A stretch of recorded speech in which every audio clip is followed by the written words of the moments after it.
তারা যা করত তার বিনিময় স্বরূপ। 18 যে ব্যক্তি মুমিন সে কি ফাসিক ব্যক্তির মতো? তারা সমান নয়। 19 যারা ঈমান আনে ও সৎকর্ম করে তাদের বাসস্থান হবে জান্নাত, তারা যা করত তার আপ্যায়ন হিসেবে।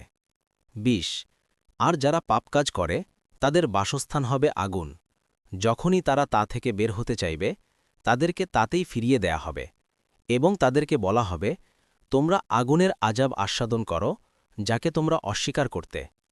21 আর অবশ্যই আমি তাদেরকে গুরুতর আযাবের পূর্বে লঘু আযাব আস্বাদন করাব যাতে তারা ফিরে আসে।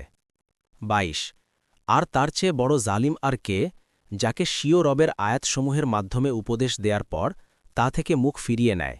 নিশ্চয়ই আমি অপরাধীদের কাছ থেকে প্রতিশোধ গ্রহণকারী।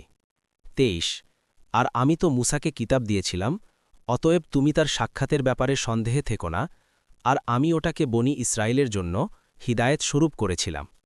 24 আর আমি তাদের মধ্য থেকে বহু নেতা করেছিলাম, তারা আমার আদেশানুযায়ী সৎপথ প্রদর্শন করত যখন তারা ধৈর্য ধারণ করেছিল, আর তারা আমার আয়াতসমূহের প্রতি দৃঢ় বিশ্বাস রাখত।